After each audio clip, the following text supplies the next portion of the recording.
Remue ménage. Remue ménage.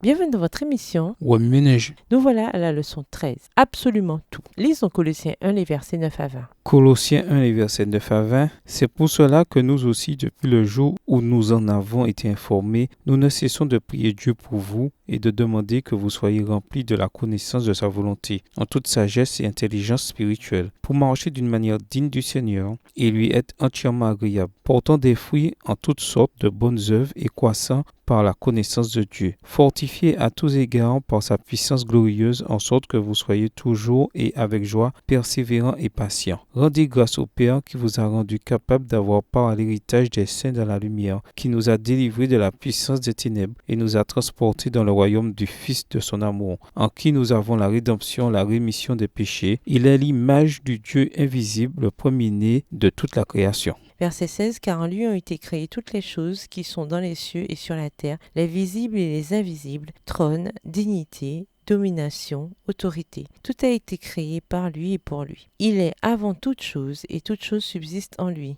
Il est la tête du corps de l'Église. Il est le commencement, le premier-né d'entre les morts, afin d'être en tout le premier. Car Dieu a voulu que toute plénitude habitât en lui. Il a voulu par lui réconcilier tout avec lui-même, tant ce qui est sur la terre que ce qui est dans les cieux, en faisant la paix par lui, par le sang de sa croix. Introduire, boucler la boucle. Dans cette série d'études, nous avons étudié les différentes composantes du discipulat, les principaux instruments du discipulat, les gens, l'objectif final du discipulat, la ressemblance au Christ, la puissance spirituelle du discipulat, prière, étude de la Bible, témoignage, le processus systématique du discipulat, préparation, semaille, culture, moisson, conservation, le rôle central de l'Église dans le discipulat et le rôle vital de l'abnégation individuelle dans le discipulat. Après tout cela, nous revenons à la case départ pour le mandat évangélique. Bien que nous ayons examiné Matthieu 28 et versets 18 à 20 lors de la première semaine, cette semaine, nous nous pencherons à nouveau sur ces versets. Remarquons cette fois que le mot concept est répété. Il s'avère que chacune de ces phrases est un degré pour une église saine. Premièrement, aller. Le participe en grec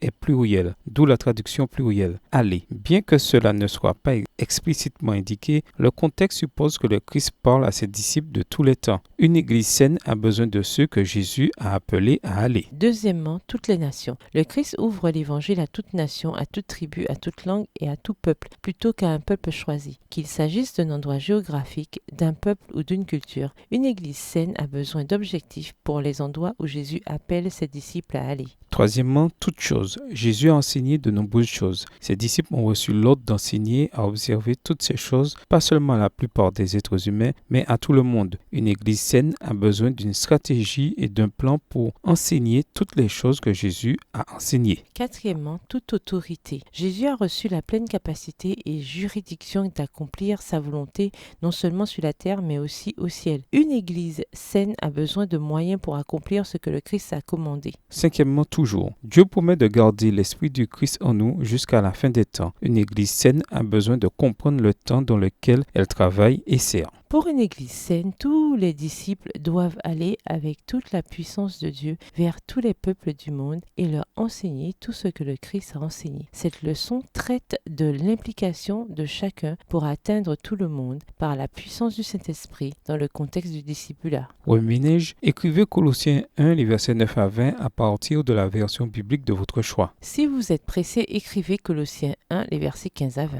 Vous pouvez également réécrire le passage avec vos propres mots, tracer les grandes lignes du chapitre ou en faire une carte heuristique. Au revoir. Et à demain si Dieu veut. Remue ménage. Remue ménage.